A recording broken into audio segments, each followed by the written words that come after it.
Tawag sa pagsamba. Awit, Kabanata 86, verse 16 to 17. Pansinin mo ako, iyong kahabagan at iligtas mo ako. Bigyan ng kalakasan pagkat ako'y lingkod mo, rin tulad ng aking nanay. Pagtulong sa akin iyong patunayan, upang mapaya ang aking kaaway, kung makita nilang mayroon katibayan na ako'y inalum mo at tinutulungan. Ay pamanalangin. Panginoon, maraming salamat po sa araw nito. Pag-iingat niyo po sa amin at kalakasan ng pangangatawan, ng mga pangyarihan. In Jesus we pray. Amen.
Magandang gabi po sa inyong lahat.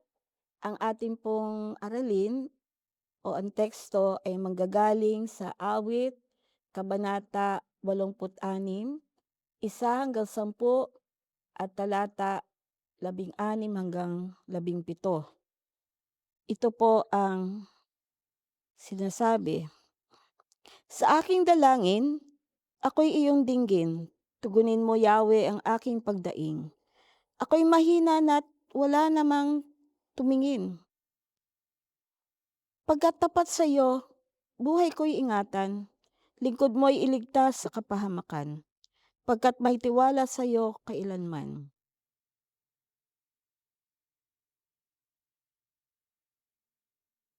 Ikaw ang aking Diyos, ako'y kahabagan, sa buong maghapoy siyang tinatawagan. Panginoon, lingkod mo't dulutan ng galak, pagkat sa iyo kaluluwa'y tumatawag. Mapagpatawad ka at napakabuti. Sa dumadalangin at sa nagsisisi, ang iyong pag-ibig ay mananatili. Pakinggan mo, Yahweh, ang aking dalangin. Tulungan mo na po, ako'y iyong dinggin. Dumaraing ako kapag mayroong bagabag, iyong tinutugon ang aking pagtawag. Sa sinumang Diyos, wala kang kawangis. Sa iyong gawain, walang makaparis. Ang lahat ng bansa na iyong nilalang, lalapit sa iyo't magbibigay galang. Sila'y magpupuri sa iyong pangalan. Pagkat ikaw lamang ang Diyos na dakila, na anumang gawin ay kahanga-hanga. Pansinin mo ako, iyong kahabagan, ligtas mo ako't bigyang kalakasan, pagkat ako'y lingkod mo ring tulad ng aking nanay. Pagtulong sa aking iyong patunayan, upang mapaya ang aking kaaway kung makita nilang mayroong katibayan na ako'y inaliw mo at tinulungan. Maraming salamat po sa pagbasa ng iyong salita. Gabayan mo po kami, O Diyos, sa aming pagbubulay-bulay ng iyong salita. Ang Banal na Espiritu ang siyang magbukas ng aming mga puso't isipan na handang tanggapin ang biyaya ng iyong salita. Maunawaan namin po, O Diyos, ang iyong mensahe at siyang aming maging gabay sa aming pang-araw-araw na buhay. Puspusin mo po ang iyong abang lingkod na siyang magdadala o maghahatid ng iyong mensahe. Ikaw po ang makita, ikaw po ang madakil at maluwalhati, ang iyong presensya ang siya naming maranasan. Sa pangalan ni Jesus. Amen. Muli ay magandang gabi po sa inyong lahat. Ang aking pong teksto o ang aking sermon ay pinamagatan ko pong pakinggan ang tinig. Mga kapatid, isang simpleng tanong ang gusto kong simulan sa atin ngayong gabi. Naririnig ka ba talaga natin? Narinig ba talaga natin ang Diyos? Hindi lang naririnig sa pakikinig ng tainga, kundi naririnig sa pakikinig ng puso, sa pagsunod at sa pagkilala sa kanyang tinig. May isang kwento ng isang nanay na nagtatrabaho sa abroad. Araw-araw tumatawag siya sa anak niya, pero habang tumatagal, napansin niya na habang kausap niya ang anak niya, hindi na siya gaanong pinapansin. Nasa video call nga pero distracted. May cellphone, may laro, may ibang ginagawa. Hanggang sa isang araw, sinabi ng nanay, "Anak, naririnig mo ba talaga ako? O nandiyan ka lang?" Mga kapatid, ganun din minsan tayo sa Diyos. Nasa presensya niya tayo pero hindi nakikinig. Nagdadasal tayo pero hindi tumitigil upang makinig. At ito ang tanong ng salita ng Diyos sa atin ngayon. May tainga ba tayo na nakikinig sa tinig ng Diyos? Ang awit, ang konteksto po na ito ay panalangin ni David. At mahalagang tandaan natin ito. Hindi ito panalangin ng taong komportable. Hindi ito panalangin ng taong kampante. Hindi kundi ito'y panalangin ng taong nangangailangan. Sinasabi ni David, "Ako ay dukha at nangangailangan." Hindi siya nagtatago ng kanyang kahinaan. Hindi siya nagpapanggap na malakas. Sa halip, lumalapit siya sa Diyos na may ganap na pag-asa. So ano po yung unang puntong matututunan natin dito sa ating teksto? Una, naririnig natin ng Diyos kapag tayo ay nagpapakumbaba na lumalapit sa Kanya. Ang sabi sa talata 1, "Pakinggan mo ako, Panginoon, sapagkat ako ay dukha at nangangailangan." Mga kapatid, dito nagsisimula ang tunay na pakikinig ng Diyos sa ating pagpapakumbaba. Hindi kayang marinig ng Diyos ang Diyos ng pusong mapagmataas. Hindi kayang kilalanin ang tinig ng Diyos ng taong puno ng sarili. Si David ay hindi lumalapit sa Diyos na nagde-demand. Lumalapit siya bilang isang taong walang kakayahan sa sarili. Mga kapatid, ito ang katotohanan. Ang pagpapakumbaba, ang pintuan ng pakikinig sa Diyos. Muli, sasabihin ko, ang pagpapakumbaba, ang pintuan ng pakikinig sa Diyos. Kapag ang tao ay puno ng sarili, hindi niya kailangan ang Diyos. At kung hindi niya kailangan ng Diyos, hindi niya siya maririnig. Kaya ang tanong sa atin ay ito, anong klaseng puso ang dala natin sa Diyos? Pusong mapagpakumbaba o pusong mapagmataas? Pangalawang punto, naririnig natin ng Diyos kapag tayo ay nagtiwala sa Kanyang kalikasan. Sabi sa talata 5, "Ikaw, Panginoon, ay mabuti at mapagpatawad, sagana sa pag-ibig." At sa talata 10 sinabi, "Ikaw ay dakila at gumagawa ng mga kamangha-manghang bagay." Mga kapatid, pansinin natin ito. Hindi nakabatay ang panalangin ni David sa kanyang nararamdaman. Nakabatay ito kung sino ang Diyos. Hindi niya sinasabing nararamdaman kong mabuti ka. Sinasabi niya, ikaw ay mabuti. Hindi niya sinasabing mukhang may ginagawa ka. Sinasabi niya, ikaw ay gumagawa ng mga kamangha-manghang bagay. Mga kapatid, ito ang pananampalataya.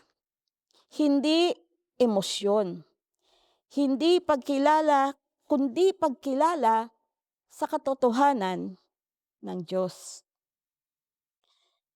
Kaya kapag tahimik ang Diyos, hindi ibig sabihin na siya ay wala.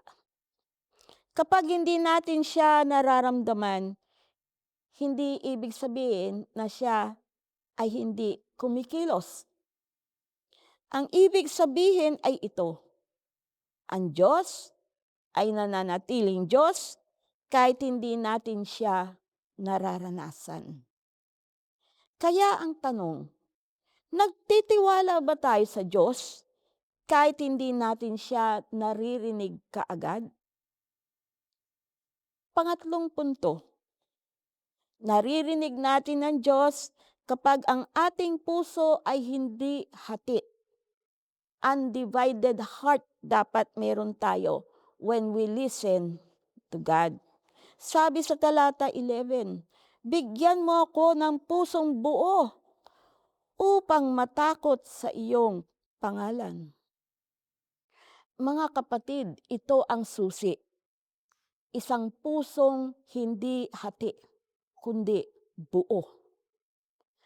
Ang problema ng maraming Kristiyano ay hindi ang Diyos ay tahimik. Ang problema ay maraming tinig na pinakikinggan ng puso. May tinig ng mundo, may tinig ng takot, may tinig ng kasalanan, may tinig ng sariling kagustuhan. At sa gitna ng lahat ng ito, ang tinig ng Diyos ay nawawala sa ating pandinig. Mga kapatid, ito ang katotohanan. Ang pusong hati ay hindi malinaw makarinig sa Diyos. Hindi mo maririnig ng malinaw ang Diyos kung ang puso mo'y nakabukas sa maraming Panginoon. Kaya ang panalangin ni David ay hindi lamang, Lord, magsalita ka, kundi Lord, linisin mo ang puso ko. Mga kapatid, ito ay hindi lamang personal na usapin. Ito ay usapin din ng iglesia. Dahil ang Diyos ay hindi lamang gumagawa ng individual sa individual na Kristiyano, ang Diyos ay bumubuo ng isang bayan. He forms a family of believers. He forms a people of God. At ang isang pamilya ng Diyos ay hindi lamang nagdarasal, kundi nakikinig sa tinig ng Ama. Sa pagtatapos, may isang bata na naligaw sa isang mall. Maraming tao, maraming ingay, maraming boses. Ngunit sa gitna ng lahat ng iyan, narinig niya ang isang pamilyar na tinig, ang boses ng kanyang ina. At sa sandaling iyon, tumakbo siya. Bakit? Dahil kilala niya ang tinig. Nakilala niya yun ang tinig ng kanyang ina. Mga kapatid, ganun din ang Diyos. Sa gitna ng ingay ng mundo, may isang tinig na kailangang kilalanin. Ang tinig ng Diyos. At kung kilala natin siya, hindi tayo maliligaw. Ang hamon sa atin mga kapatid, ang tanong hindi kung nagsasalita ang Diyos. Ang tanong ay, handa ba tayong makinig? Dahil ang Diyos ay bumubuo ng isang bayang nakikinig sa Kanya. Isang bayang mapagkumbaba, isang bayang nagtitiwala, isang bayang may pusong buo. Tayo po sa panalangin, Panginoon, turuan mo kaming makinig sa iyong tinig. Sa gitna ng ingay ng mundo, patahimikin mo ang aming puso. Sa gitna ng aming takot, palitan mo ito ng pagtitiwala. Sa gitna ng aming pagmamataas, turuan mo kaming magpakumbaba. Buuin mo kami bilang iyong bayan. Hubugin mo kami bilang iyong pamilya. Na hindi lamang kami nagsasalita sa iyo, kundi tunay na nakikinig sa iyo. Sa pangalan ni Jesus. Amen. Tayo po sa panalangin. Dakilang Diyos na makapangyarihan sa lahat, maraming salamat po muli sa pagkakataong ito na binigyan mo kami, Panginoon, ng karapatan na dumulog sa iyo. Lumapit sa iyong trono dahil, O Diyos, sa pamamagitan ni Jesucristo na siyang aming katuwiran. Humingi po kami ng kapatawaran sa iyo, Ama. Nang sa ganoon maging kalugod-lugod kami sa iyo, maging malinis sa harapan mo. Linisin mo kami ng dugo ni Jesucristo. Dahil ayaw po namin may maging hadlang para mapakinggan mo ang aming mga panalangin. Salamat po, O Diyos, sa kapatawaran ng aming mga kasalanan. Salamat po dahil ikaw ang Diyos na laging naghihintay na lumapit sa iyong mga anak at naghihintay, nakikinig, O Diyos, sa iyong mga anak. Kaya kami ay nagpapakumbaba na lumalapit sa iyo at dinudulog po namin ang aming mga kahilingan na ito. We pray, O Father, na patuloy mong igawad ang kagalingan sa mga kapatid po namin ito. Kay Alvin Panganiban, who is recovering from the removal of kidney stones from his body. Recovery, O Lord, sa back pain ni Lenny Yap. Recovery from a tumor removal via surgery in her spine kay Nori Villanueva. Salamat po, O Diyos, dahil yung nakaraang linggo ay nakapiling po namin si Ate Nori na talagang nagsikap po, Panginoon, na makadalo at magpurit magpasalamat sa iyo kasama ang mga kapatiran dahil napakabuti mo po sa kanya. She was able, O Lord, to recover from her spine surgery at unti-unti po, Panginoon, ay lumalakas ang kanyang katawan. Ang hiling po namin ay wag lang po niyang abusuhin ang katawan na bago pa lang po na nagkaroon ng surgery. Nawa, O Diyos, ay pigilan ang kanyang sarili na magbatak ng mabigat o magbuhat ng mabigat na iskasasama ng kanyang kalagayan. Pero maraming salamat po, Panginoon, dahil nakita po namin sa aming pagbisita sa kanya nung nakaraan po sa Hapay ay nandun ang kagalakan niya at naroon ang kasidhian niya to learn from you, to continue your work dun sa tahanan nila kasama ang kanyang mga mag-anak. Maraming salamat po, O Diyos.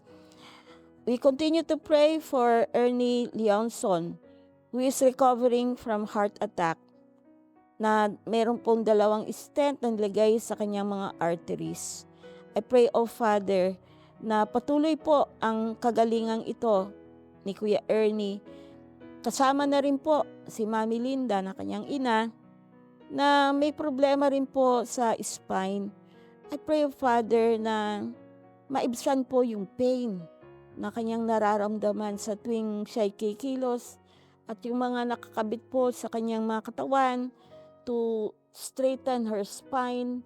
I know, O Lord, na napaka laki ng discomfort po itong sa kanya. So I pray, Father, as she is having this, yung mga nakalagay po sa kanyang katawan ay maging maka-adjust ng maayos ang katawan para hindi po siya mahirapan.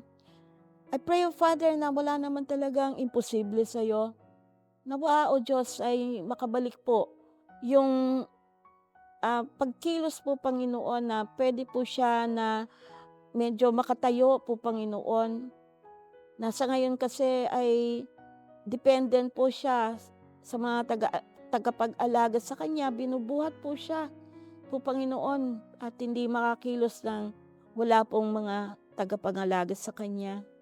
So I pray, O Father, kung paano naalala ko po ang aking kapatid na si Kuya Ray na sinabihan na nagkaroon ng hip fracture na kailangan lagyan ng bakal sa kanyang hips. Pinalanangin ko po, Panginoon, na ikaw po ang bahala sa kanya. Pinagkatiwala ko po siya sa iyo.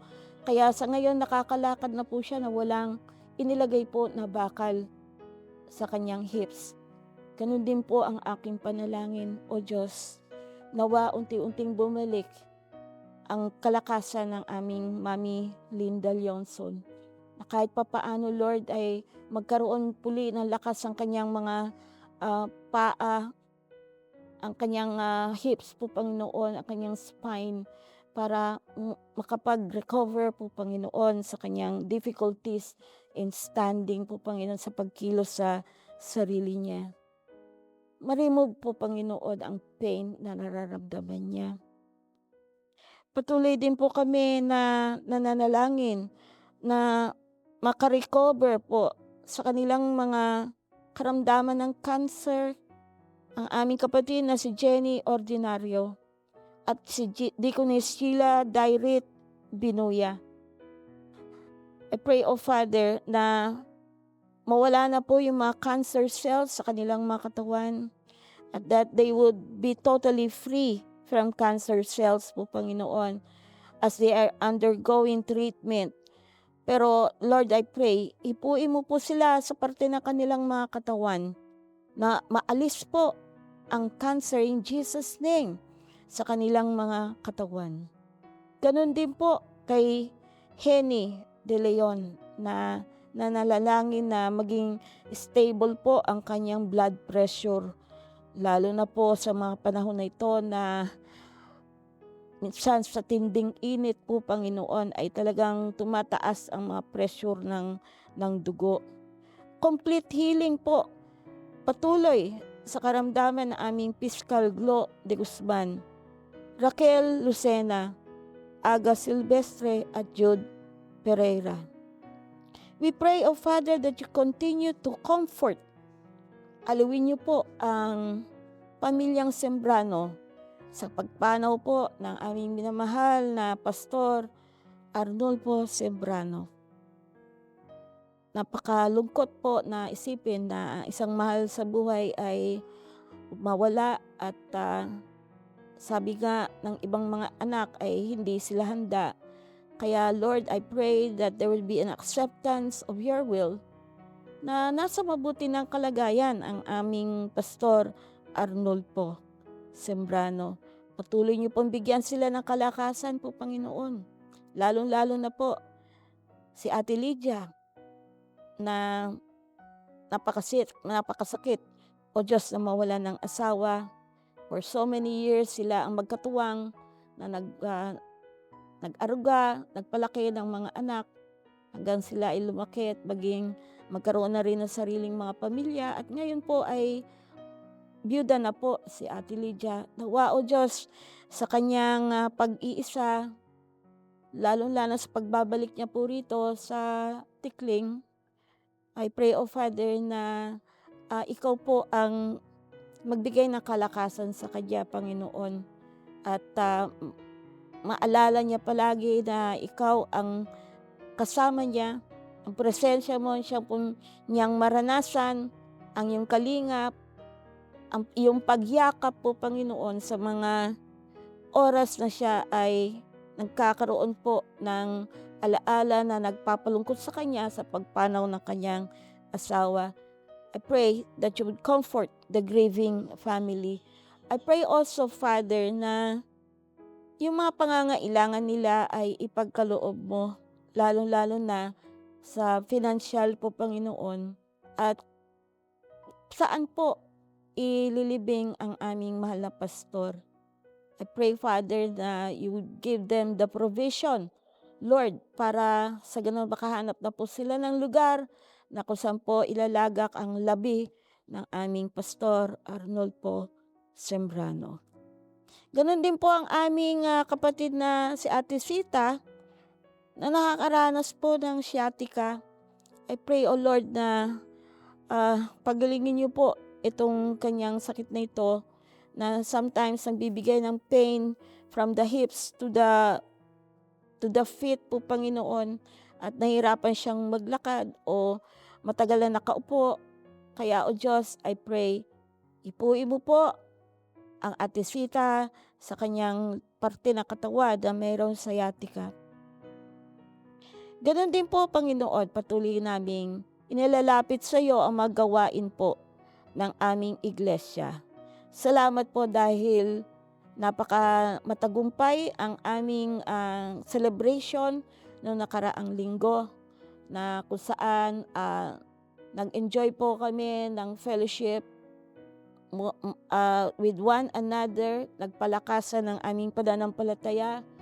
Muling natuto sa iyo, Panginoon, on moving forward in your faithfulness na kasama po namin ikaw sa aming lakbayin ng Taytay United Methodist Church, that we would continue, O Lord, what you have started from the very beginning hanggang sa ngayon, hanggang sa hinaharap, that you will continue, O Lord, to use this church para humayo at makapag-reach out sa iba pa pong mga hindi pa nakakakilala sa iyo at magbuo, O Diyos, sa mga mission churches katulad po ng mga nagawa ng mga nakaraan ng aming mga naunang mga mananampalataya, our faith fathers. O Lord, we will continue this mission and your vision po, Panginoon, of the Great Commission.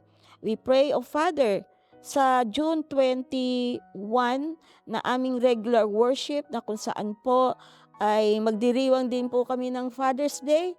Maraming salamat po sa mga ama ng iglesia na siyang haligi ng tahanan at nagpapalakas po din ng pananampalataya ng buong pamilya. Salamat po, O Diyos, sa mga buhay nila na patuloy po, Panginoon, na nangangalaga sa kanilang pamilya na iyong ihinahabilin sa kanila at iyong, O Diyos, na ibinigay sa kanila. Patuloy niyo po silang kalingain, O Diyos, at magbigyan ng kalakasan, kalusugan sa araw-araw, lalo na sa mga naghahanap buhay po, Panginoon, na parito sa kanilang mga trabaho. Ganon din po, O Diyos, pinapanalangin din namin ang gagawin po na pagtatalaga sa mga opisyal po ng council, ng iba't ibang lay organization, sa iglesyang ito, sa mga UMM, sa UMW, sa MAYAP, sa MYF po, Panginoon, na makita po nila na ikaw ang tumawag at ang pagkakatawag na ito ay may kaakibat po, Panginoon, ng accountability at naroon din ang commitment, O Lord. Dahil sa pagkakatawag na ito ay inatas mo sa bawat isa ang katungkulan na specifically for them na Lord magampanan ang mga ito. Sama-sama at magtutulungan po, Panginoon, para makabuo ng pamilya ng mananampalataya na kumikilos at nagbibigay lugod sa iyo, O Diyos, dito sa Taytay United Methodist Church. Patuloy rin po namin, O Diyos, pinapanalangin ang June 28 na Testimony Sunday, ang Thanksgiving Sunday sa July 5 po, Panginoon, na kung saan may mga pastor na nanggaling na aalagaan po ng Taytay United Methodist Church na ngayon ay mga naglilingkod na bilang pastor. Makakasama po namin sa aming fellowship na ito at pagdiriwang sa iyong kabutihan, O Diyos, sa patuloy mong pagkilos sa iglesyang ito. We pray, O Father, patuloy niyo rin po kaming samahan sa aming Kalinawan Mission. Kami po ay nagpapasalamat dahil nakapiling po namin sila last Sunday. Mga 8 po sila o 9 na dumalo. Salamat sa pag-iingat mo sa kanila na sumakay ng bangka at nakauwi ng matiwasay, O Diyos. At nakita po namin na kagalakan ng aming mga kapatiran doon na composed mostly of the youth. Mga kabataan na talagang nandoon yung passion nila po, Panginoon, yung nandun yung energy nila, yung kasabikan nila, O Diyos, na maglingkod sa iyo. Kaya we pray, gamitin mo po ang church na ito na patuloy na magkalinga sa kanila upang sila ay maging ganap na local church po, Panginoon. Gabayan mo po ang iyong mga manggagawa na dadalhin doon para sa patuloy na paglilingkod sa kanila. Ako po at si Brother Albert, ang aming lay leader, ang iba pong mga kasama po sa iglesyang ito na dadayo doon, na maaring iba-ibang mga lay organizations ang pupunta doon every week para palakasin ang mga gawain po sa Kalinawan Mission.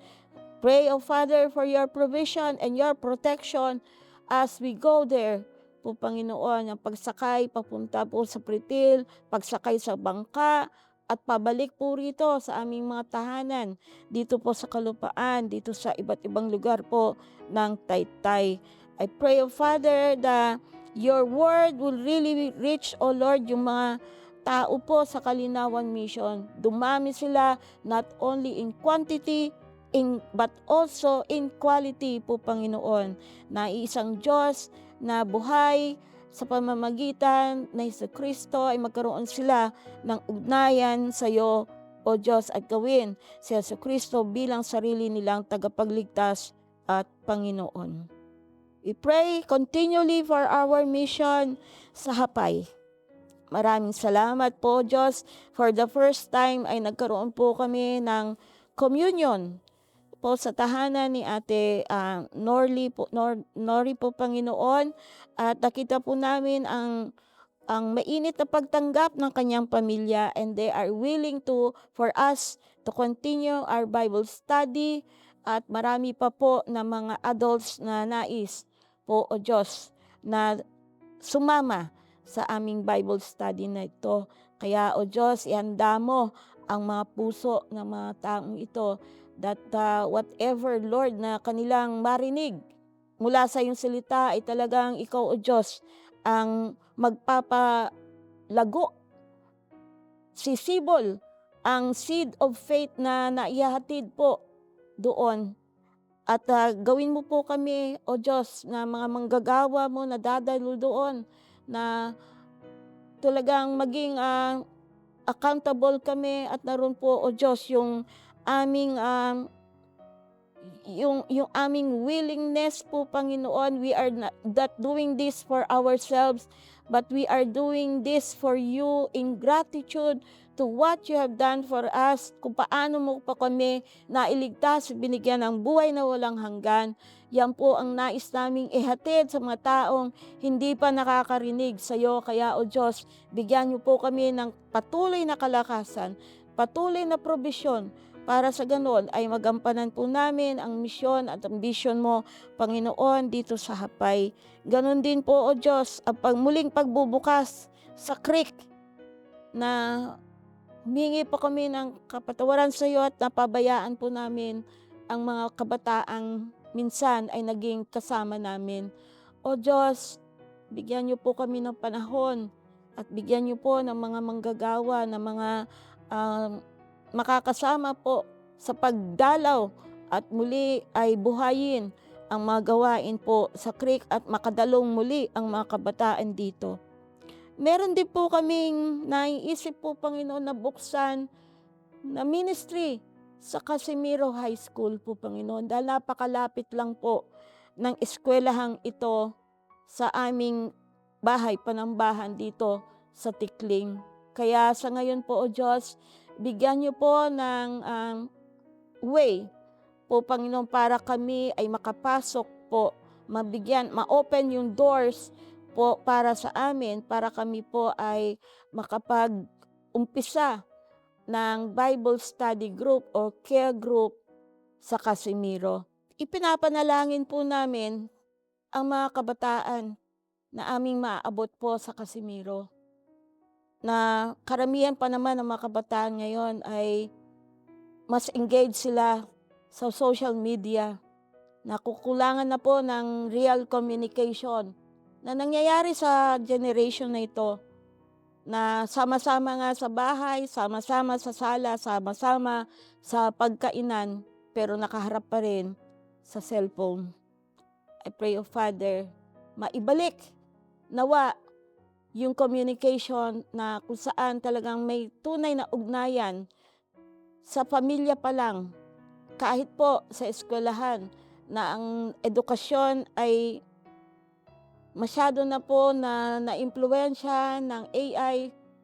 Parang hindi na po nakakapag-aral ng mabuti ang mga bata. Parang isang napakadaling copy-paste lang ang nangyayari sa kanilang mga reports, sa kanilang mga studies. Pero kung tatanungin po sila kung anong napag-aralan nila, hindi po sila makapag-express ng mabuti kung ano po yung na-internalize, hindi man lang na-internalize ang kanilang edukasyon. Napakahalaga po kung paano mo po kami hinubog noon panahon na talagang at nagsusunog ng kilay na sinasabi. I pray, O Father, nawa sa kapanahonang ito, ng generation na ito, ay they will really be able to study, because, Lord, napakahalaga ang edukasyon para hindi maging mangmang, para hindi sunod-sunuran sa mga makapangyarihang mga nasa gobyerno. Panginoon, nakakalungkot kasi those who in the government sometimes have the power to manipulate people who are not educated. Hindi nila po alam anong tunay na nangyayari sa lipunan. Pray, O Father, na maging holistic po ang aming edukasyon. Sa aming paghayo po, Panginoon, ma-open ang Bible study or care group. Sa Casimiro, I pray this would pave a way for us to teach this young generation how to deal, O Lord, with their struggles sa hamon ng buhay na ito. Depression, anxiety, stress, time management, studies, social awareness, and so many things po, Panginoon. How to deal with abuse, how to deal with bullying. Panginoon, nakakalungkot sometimes these people, yung young people, they don't have anywhere to go. Wala silang mapagsabihan. Walang matunguhan. This is a church, ang Taytay United Methodist Church, who is willing, O Lord, na kalingain sila at tulungan sa kanilang mga struggles na sometimes they're not even able to express them to their parents. Sila ang nag-uusap. But how can they help themselves kung sila lang? We need the church, O Lord, to go there. They need you, Panginoon. They need Jesus in their lives. Kaya we pray, O Father, na tunay na ma-open ang gawain ito. Kung hindi man sa Casimiro, we continue, O Lord, na pangalagaan ng aming mga youth. Panginoon, dito pa lang sa church na ito, alalaman mo po, Panginoon, na kumukonti. Pero nakita ko naman po nung linggo that they appeared, nag-appear na naman po sila. Umusbong na naman sila. Nawa ay tunay na itong mga newly elected na mga officers ng UMYF, even the young professionals, would really, oh Lord, dig into your word na maging gabay nila sa kanilang mga buhay at maging ilaw po in their schools, in their workplace po, Panginoon. Magtulungan to comfort and encourage one another in their faith. Panginoon, ito po ang aming mga panalangin sa aming mga ministries, O Lord. At patuloy po rin po namin na pinapanalangin ang iba pa po naming mga gawain sa hapay na misyon po na gagawin, O Diyos, tungkol po sa medical, dental, and legal na misyon. Salamat po sa pakikipag-partner ng Taytay Municipal leaders po, Panginoon. Salamat sa mga opisyales from the mayor to the councilors and to the barangay health officers po, Panginoon, na siya makakasama namin sa mission na ito, na makita po ng mga tao na we're not only after their spiritual welfare but also holistic po ito, makalinga po ang kanilang kalusugan, medical, dental, at even yung mga usaping legal po, Panginoon. May this be a way for us to reach out to them, to open the doors, O Lord, for us to have Bible studies in their homes po, Panginoon. And we continue to pray, O Father, sa aming bansang ito. I pray, O Lord, na magkaroon na po ng maayos na usapin sa Senado, na i-recognize na po ang tunay na liderato sa Senado. I pray, Father, na ang tunay na hustisya, ang katarungan, ang siyang manaig po sa mga senador, na hindi po nagtatakipan ng kanilang mga kamalian, kundi expose ito. Sila na lang ang huli, Panginoon, na isang grupo talaga na dapat ay they unite, O Lord, to make things, O Lord, in order. Nakikita mo po, Panginoon, ang sitwasyon ng aming bansa. Ikaw ang tanging nakakaalam niyan. Kaya, O Diyos, kami po ay naninikluhod, lumalapit sa iyo na may kapakumbabaan po, Panginoon. Heal our land, O Lord. Heal our land.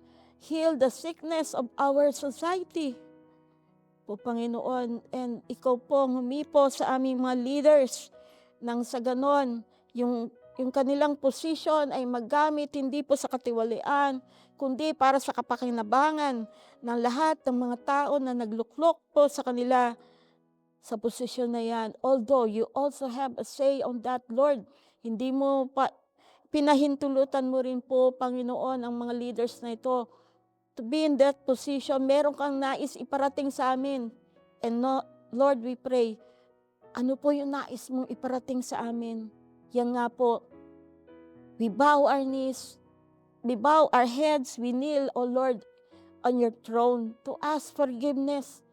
O Lord, kung nakakalimot kami na ikaw ang dapat na Diyos na aming inuuna sa aming buhay, ikaw ang Diyos na kinikilala na maging gabay sa aming mga buhay po, Panginoon. Ang hustisya, ang siyang manaig, ang pagmamahal po, Panginoon, ang compassion, kahabagan, lalong-lalo na sa mga nasa laylayan ng lipunan. Panginoon, have mercy on us. Marami na po na nais po, Panginoon, na angkinin ang aming bansa. Nawa, O Diyos, ang tunay na kalayaan ay aming mararanasan at hindi kami mapapasailalim ng ibang bansa. Ang aming mga natural resources, ang kayamanan ng aming bansa ay hindi mapupunta at mapapakinabangan ng iba, kundi dapat ay mapakinabangan mga Pilipino po, Panginoon. Mayaman ang aming kalikasan. Marami kaming pera ang Pilipinas. Ang problema lang, paano pinapangasiwaan, how to be the stewards of this wealth. I pray, O Father, teach us to be good stewards of what you have given us, natural resources, wealth, talents, time, and everything po, Panginoon. Mag-uumpisa po sa aming mga mananampalataya to influence others, to be good stewards also of your creation. Napakaganda ng iyong kalikasan, ng iyong creation, and you want us to be, Lord, na maranasan sana ng lahat ng mga tao, hindi lang ng mga ilang tao na nasa kapangyarihan, kundi maranasan ng lahat, kahit na ng mga nasa laylayan ng aming lipunan. Maraming salamat po sa kabutihan mo sa United Methodist Church. Patuloy mo pong bigyan ng wisdom ang aming mga bishops, ang mga district superintendents, ang aming mga RPACE leaders po, Panginoon, ang mga lay leaders, even the congregation po, Panginoon, na patuloy kami maninindigan sa aming pananampalataya, O Diyos, that we will not be influenced by the world, but we continue, O Lord, to uphold our beliefs according to your word po, Panginoon. Yan po ang aming isusulong sa aming coming 2028 Regional Conference. Sa amin pong gagawin na Rizal District Meeting, nawa, O Diyos, ay maibaba, maisulong ang mga programa na sama-sama po naming ipapatupad sa mga local churches po sa distrito ng Rizal, distrito ng Metro, as RPACE as a whole po, Panginoon. Nang sa ganon, synchronize po ang aming mga gawain na talagang makakabuo ng isang malinaw at konkretong mga goals o mga resulta po, Panginoon, na hindi para sa aming mga sarili, kundi para sa iyong kapurihan po, Panginoon. At continue to bless us, leaders, bishops, pastors, district superintendents po, Panginoon. Even the lay people na kapartners po namin sa ministry. Again, Lord, we thank you for this night. We thank you for hearing our prayers. And katulad po ng aming narinig sa iyong salita, hindi lang dapat ikaw ang nakikinig sa aming mga panalangin, but we also know how to listen to you. How to know, O Lord, your will amidst the noise, amidst, O Lord, yung mga worries and anxiety ng mundong ito, amidst the many distractions that we have in this world, we may learn to listen to you. Ano po ang iyong kalooban? Ang iyong kalooban po, Diyos, ang siyang mangyari sa aming mga buhay, sa aming iglesia, sa aming pamilya, sa aming mga paaralan, sa workplace, sa aming society, sa aming bansa. Ikaw po ang aming, Lord, tinitingnan, itinataas sa aming mga puso. We trust you, O Lord. Ini-entrust namin lahat ang mga bagay na ito na aming idinulog sa iyo. Salamat po, O Diyos, because you know what is best. Matuto lang kami, O Lord, to listen when it is a yes, when it is to wait for us, and when to accept if it is a no. Kaya po, Panginoon, patuloy niyo po kaming samahan, gabayan, kalingain. O Diyos, i-bless mo ang aming mga buhay. Maging tapat sa iyo dahil ikaw ang tapat na Diyos. Ngayon, itaas natin ang ating mga kamay. Patuloy nating maranasan ang biyaya ng pagmamahal ng Diyos Ama. Ang biyaya ng kaligtasan, kapatawaran ng ating mga kasalanan sa pamamagitan ni Jesucristo. Ang biyaya ng kaaliwan, kapangyarihan ng Banal na Espiritu mapasa atin, ngayon at magpasawalang hanggan. Amen.